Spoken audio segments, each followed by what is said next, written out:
నా పేరు doctor CL Venkat రావు.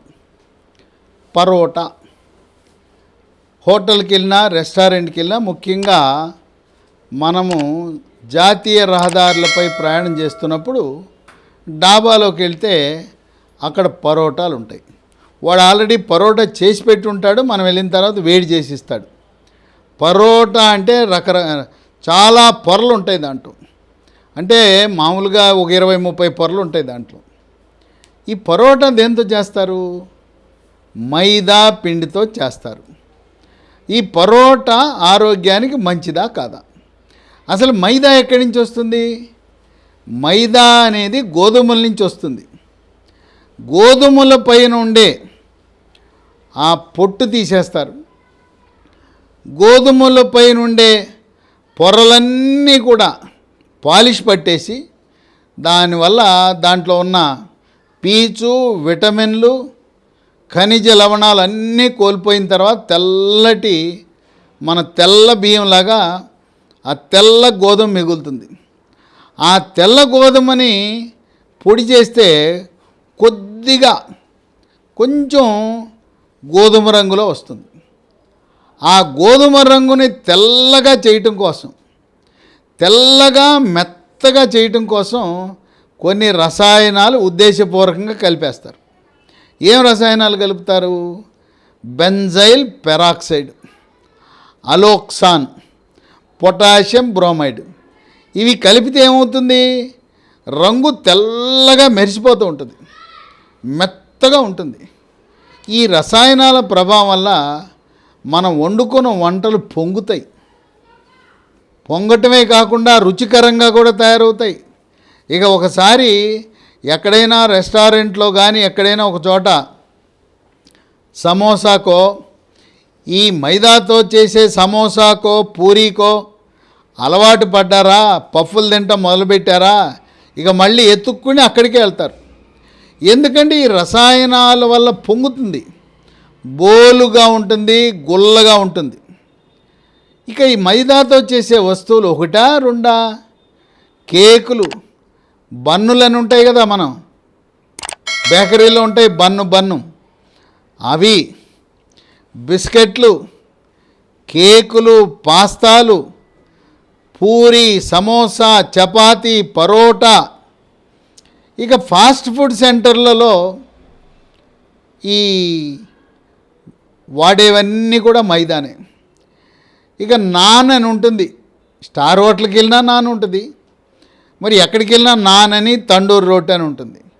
ఇవన్నిటికీ వాడేది ఈ మైదానే. ఎందుకు ఈ మైదా అంటే మనం తింటున్నాం, మన రుచికరంగా ఉంది బాగా. ఇప్పుడు మనం ఇంట్లో చేస్తే అది పొంగదు. పూరీ చేస్తే కొంతమంది తిడతారు భార్యని, ఏమైనా నువ్వు ఎప్పుడు చేసినా పూరీ ఎప్పుడైనా పొంగిందా, పడుకుందో చూడు, ఎంత గట్టిగా ఉందో చూడు, ఆ హోటల్కి వెళ్తే ఎంత పొంగుతుంది చూడు, ఎంత పొంగుతుంది, అట్లా ఎందుకు చేయలేవని తిడుతుంటారు. అసలు తెలియదు, మనమేమో శుద్ధమైంది ఇంట్లో వాడతాం, గోధుమ పిండితో చేసుకుంటాం. అందుచేత ఇది ఆకర్షణీయంగా ఉంటుంది, రుచికరంగా ఉంటుంది వల్ల దానికి అలవాటు పడిపోతారు. మరి వీటి వల్ల ఏంటి? ఈ మైదాతో చేసిన పరోటా, మిగతా వస్తువులన్నీ తినటం వల్ల మన ఆరోగ్యం ఏమవుతుంది? ఈ రసాయనాల ప్రభావం వల్ల పూరీ ఎలా పొంగుతుందో మనుషులు కూడా, పిల్లలు కూడా అలా పొంగుతారు. స్థూలకాయము, భారీకాయం. అదేంటి సార్, ఈ మైదా పిండి తినటం ఏంటి, మనిషి ఎట్టా పొంగుతారు, ఎట్టా లావుతాడంటే, ఈ మైదాలో ఉన్నది కేవలం పిండి పదార్థము మాత్రమే. దాంట్లో ప్రోటీన్ పోయింది, విటమిన్లు పోయినాయి, ఖనిజ లవణాలు పోయినాయి, పీచు పదార్థం పోయింది, అన్నీ పోయినాయి. కొద్దిగా కొవ్వు ఉంటే అది కూడా పోయింది.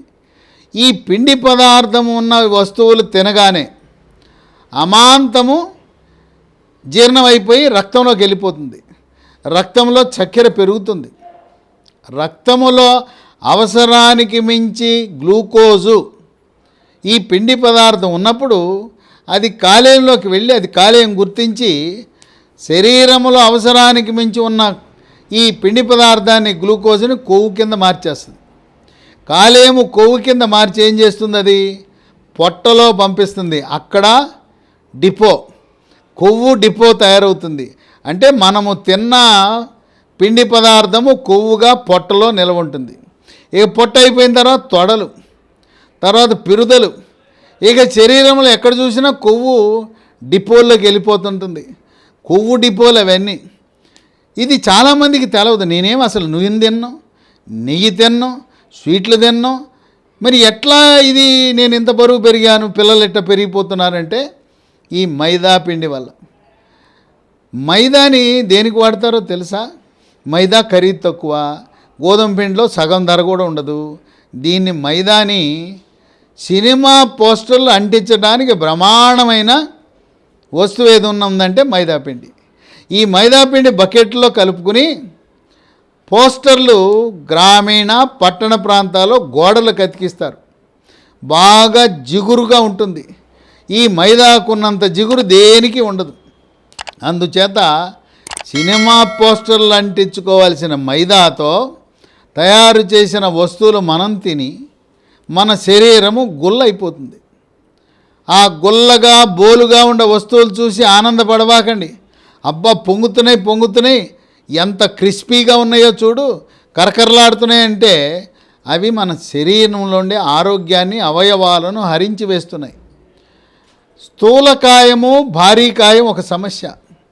ఇదే కాకుండా ఈ రసాయనాల ప్రభావం వల్ల నరాల బలహీనత, క్యాన్సర్లు వస్తాయి. మెదడు పనితీరు కూడా మందకొడిగా ఉండి ఏకాగ్రత, జ్ఞాపక శక్తి కూడా తగ్గుతుంది. షుగర్ ఉన్న వాళ్ళకి అమాంతం షుగర్ పెరిగిపోతుంది. షుగర్ లేని వాళ్ళు కూడా ఈ మైదా వస్తువులు తింటా ఉంటే లేని షుగర్ వస్తుంది. ఈ పిండి పదార్థము కొవ్వుగా మారటం వల్ల రక్తములో ట్రైగ్లిజరైడ్, చెడు cholesterol, LDL cholesterol, bad cholesterol పెరగటం వల్ల గుండె జబ్బు, హార్ట్ అటాక్, గుండెపోటు వస్తుంది. మెదడుకు రక్తం సరఫరా చేసే రక్తనాళాలు పాక్షికంగా పూడుకుపోవటం వల్ల పక్షవాతం వస్తుంది. కనుక కొలెస్ట్రాల్, ట్రైగ్లిజరైడ్ పెంచే గుణం ఉంది. ఇక దీనివల్ల మూత్రపిండాల్లో రాళ్ళు కూడా ఏర్పడతాయని పరిశోధనలు వెల్లడిస్తూ ఉన్నాయి. కొంతమందికి స్త్రీలకు రొమ్ము క్యాన్సర్ వస్తున్నట్టు పరిశోధనలో నిర్ధారణ చేశారు. ఇవన్నీ మైదాలో ఉండే రసాయనాల వల్లే. పిల్లలు ఈ మధ్యకాలంలో 9 ఏళ్ళకే 10 ఏళ్ళకే రజస్వలు అవుతున్నారు, మెచ్యూర్ అయిపోతున్నారు. 14-15 సంవత్సరాలకు రజస్వలు అవ్వాల్సిన పిల్లలు 9-10 ఏళ్లకే రజస్వలు అవటానికి కారణం అన్వేషణ చేస్తే ఈ మైదాతో చేసిన వస్తువులు వాడేవాళ్ళు ఆ పిల్లలు త్వరగా రజస్వలు అవుతున్నారని వైద్య పరిశోధనలో వెల్లడైంది. ఇక ఈ మైదా వస్తువులు తినే వాళ్ళందరికీ మలబద్ధకం వచ్చేస్తుంది. మలబద్ధకం ఉంటే మొలలు, అరిసె మొలలు, మూలశంక, పైల్స్ తయారవుతాయి. అందుచేత మైదా అని మనం అసలు వాడకూడదు. ఇంట్లో మైదా కొనద్దు. మైదాతో తయారు చేసే బేకరీ ఉత్పత్తుల జోలికి పిల్లలు వెళ్లకుండా వాళ్ళని పండ్ల మీద దృష్టి సారించమనాలి.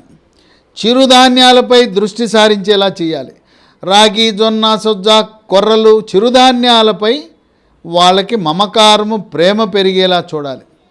ఈ మైదా పిండిని కొంతమంది తెల్ల విషం కింద అభివర్ణిస్తుంటారు. అటువంటి తెల్ల విషాన్ని మనం తినటం మానేయండి. రెస్టారెంట్ల్లో, హోటల్లో, ఫాస్ట్ ఫుడ్ సెంటర్లో, జంక్ ఫుడ్ సెంటర్లలో మనం ఎక్కడికి వెళ్ళినా వాళ్ళు ఇదేంటంటే గోధుమ పిండి అని చెప్తారు, మైదాతో చేసామని చెప్పరు. చూడటానికి కంటికి ఇంపుగా, పొంగి ఆకర్షణీయంగా ఉన్నాయని మైదాతో చేసిన వస్తువులు తిని, ముఖ్యంగా ప్రయాణాల్లో, డాబాల్లో మీకు పూర్తిగా మైదా పిండిని మాత్రమే వినియోగిస్తారు. అట్లాగే రోడ్డు పక్కన బండ్లు వాళ్ళు ఉపయోగించేదంతా కూడా మైదాతోనే. ఎందుకంటే శ్రామిక వర్గాలు వస్తారు, రోడ్డు పక్క బండి మీద తక్కువ ధరకు లభించాలి కనుక మైదా వినియోగించి మన యొక్క ఆరోగ్యంతో చెలగాటమాడుతున్నారు. ఇన్ని విషయాలు తెలిసిన తర్వాత తక్షణమే ఇంట్లో మైదా కొనటం మానేయండి. మైదాతో చేసిన వస్తువులకి టాటా, గుడ్ బై. జీవితంలో పిల్లలు కానీ, పెద్దవాళ్ళు కానీ, వృద్ధులు కానీ ఎవ్వరూ వాడవద్దు.